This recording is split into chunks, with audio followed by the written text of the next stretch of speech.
1, 2, 3, 4, 1, 2, 3, 4.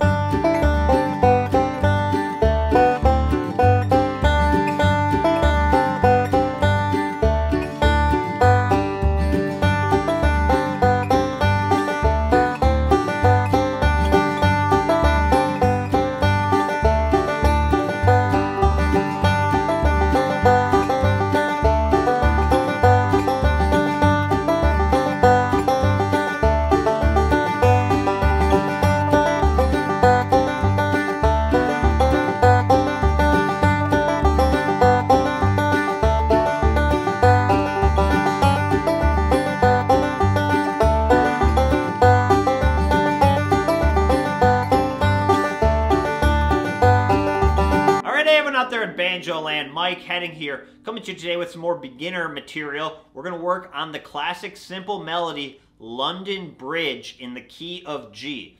So I know this isn't a bluegrass song, but it's really good practice to take a simple melody and work on trying to make it sound like bluegrass. A question I get a lot, and a topic that I think trips up a lot of students, I know it tripped me up, is how do I take a single note melody and make it sound like bluegrass? It's not as simple as just playing the melody and then adding rolls around it. We're going to take that melody and adapt it to Scruggs style rolls. That's what we're going to talk about for this lesson. So we're going to learn 5 different versions of this simple melody. It's only 8 measures long, so it's pretty short. So this would also be a good song if you wanted to practice getting off of tab. Maybe you could try and memorize 8 measures and see if you can create your own version. But we're going to learn 5 versions, and again, look at how does that melody get shifted around in the timing based on what bluegrass roll we're playing. So that's what we're going to talk about in this lesson. So we're going to dive into a bunch of fundamental must-know topics if you want to play bluegrass banjo. So enough talking, let's jump into this. Here's London Bridge in the key of G. All right, so let's start breaking down the single note melody to London Bridge. So let's play the first 8 measures. It's an 8 measure long melody, just so you can remember how it sounds, and then we'll break it down 4 measures at a time. Here we go.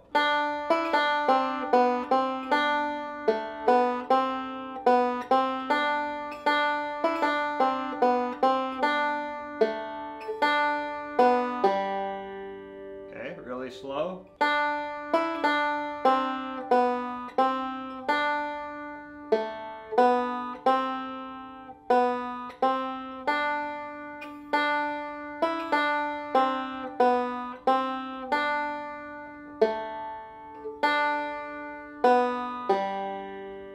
So measure 1 of the single note melody is actually probably the trickiest little part, and I'll show you, I think, the easiest way to do it, but I'll show you some alternate ways too. So we're going to start with the open first string, and then we're going to play with our ring finger of our left hand the 5th fret of the 2nd string, and then index finger with our right hand, and then back to the open first string with our middle finger of our right hand, and then we slide our left hand down to the 1st fret of the 2nd string with our index finger. So the trickiest part is, the trickiest parts are moving, you have to move from here down to here, and then the rhythm. So the rhythm is 1 and 3, 4. It's a little bit syncopated. So beat 1 is a dotted quarter note, so it takes the place of 1.5 quarter notes. So you let that note ring out, 1, 2, and then we play the 5th fret 2nd string on what would be the and of beat 2, and then 3, 4. So the count is 1 and 3, 4, 1, 2 and 3, 4, 1, 2 and 3, 4. Beat 2 is I'm kind of just saying it so you can hear how it fits in the counting. We're not actually playing on beat 2. So it's 1 and 3, 4, 1 and 3, 4. And then we do a little response, open 2nd string, 1st fret 2nd string, and then open 1st string. And that's 1, 2, 3, 4. Beat 3 is a half note. So let's play those 2 together. We have so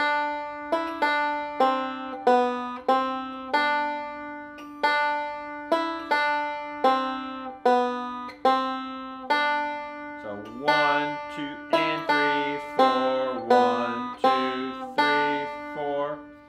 So I think that's the easiest way to play that little line. Another way you could do it would be doing those first 3 notes on the same string. You could play that 5th fret here is the same as the 2nd fret here. While you don't have to move as much doing it that way, I think the right hand is harder because you have to use your middle finger 3 times in a row, which I just think is a little bit trickier. You could also do like a pull off. That would work, but again, it's a little bit more advanced. So those are the 2 different ways. And then the last way you could do it would be this way, which again I think has benefits, but it's a little bit trickier. You could put your middle finger on the 3rd fret of the 2nd string, which is the same as the open 1st string if you're in tune, hopefully, and then put your index finger on the 2nd fret of the 1st string, and you could play this. You would do index, middle, index with your right hand.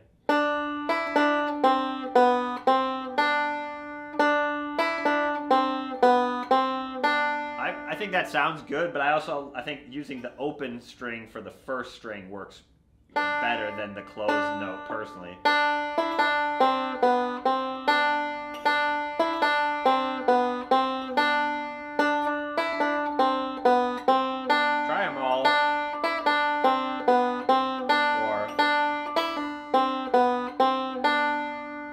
It's good practice to know multiple ways to play the same simple melody, because you might be going up here in the future where playing it a certain way might help. Again, you're always trying to look where you're going next. So that's the opening melody line. Remember, we go. And then we play the same rhythm as measure 2. We play 2nd fret 3rd string, open 2nd string, and then 1st fret 2nd string for a half note. So you have those kind of respond to each other. You have, and then we actually play measure 2 again, same notes. So that's the first 4 measures. Let's do it really slow. We have response. Okay, a couple more times. 1, 2, and 3, 4. 1, 2, 3, 4. 1, 2, 3, 4. 1, 2, 3, 4. So just practice that, get that under your fingers.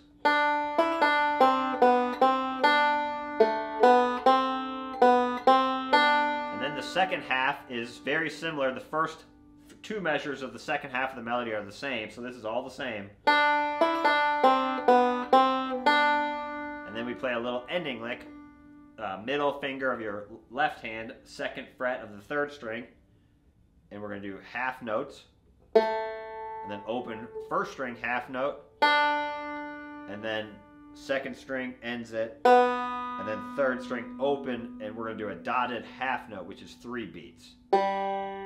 So we have 1, 2, 3, 4, 1, 2, 3, 4. I'll do it without talking. So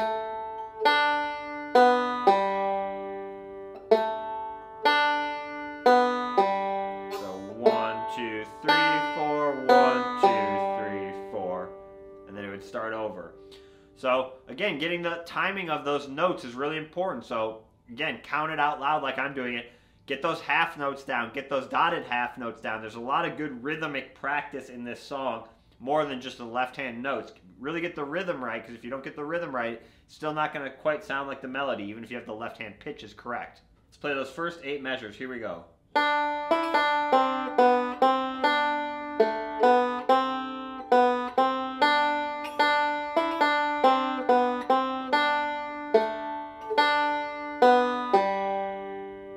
Right hand wise, for all the 1st strings I'm using my middle finger, all the 2nd strings I'm using my index, all the 3rd strings I'm using my thumb. So that's the first version. So let's look at, if we just filled up around the melody, what it would sound like. And again, I think this is a common beginner misconception, is that we just take that single note melody and then roll around it, like add notes around it to create rolls. And that's not actually how bluegrass banjo works. So I wanted to show you what it sounds like if you just add notes around the melody. And you'll hear it kind of sounds like banjo, but again, it's missing something. That's what we're going to talk about in this lesson. So let's break down the filled up version. Here we go. Okay, so if we want to fill up around the melody, we start with the open 1st string. And then we're going to put our third finger on the 5th fret of the 2nd string again, but we're going to play thumb on the 5th string first, and then that 5th fret, just to fill up that space. So we have, and then open, and then 1st fret, right? So we're taking that same melody, and we're going. So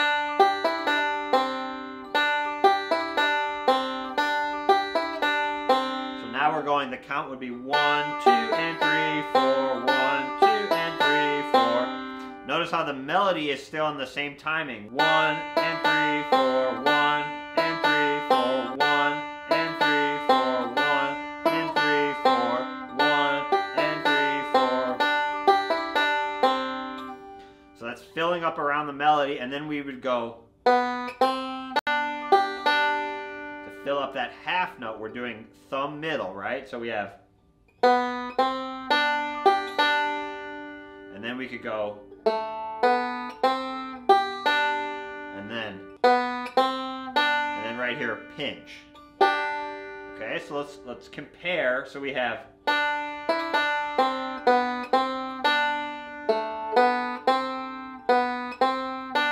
with it filled up, it sounds like this.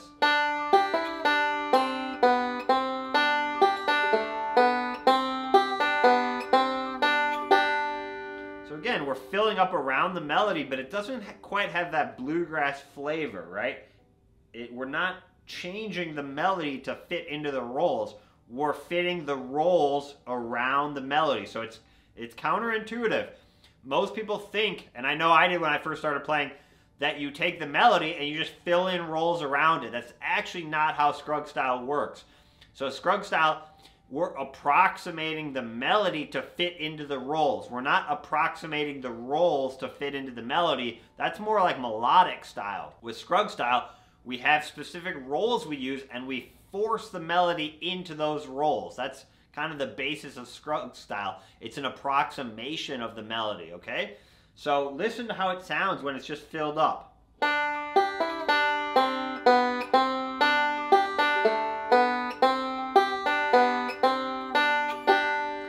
Doesn't quite have that bluegrass flavor. Even if you kind of like bounced off the 5th string or something, like, you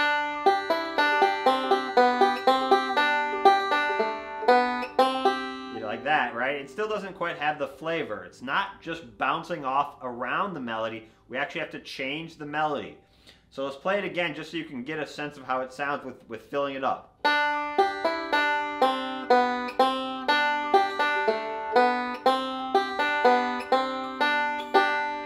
Playing it this way is bad. It's just not bluegrass banjo. It's good practice. It's really good practice for your string accuracy, so it's not a bad way to practice it. But again, when we want to make it sound like bluegrass, we are going to have to adapt the melody a little bit, and we'll talk about that in a second.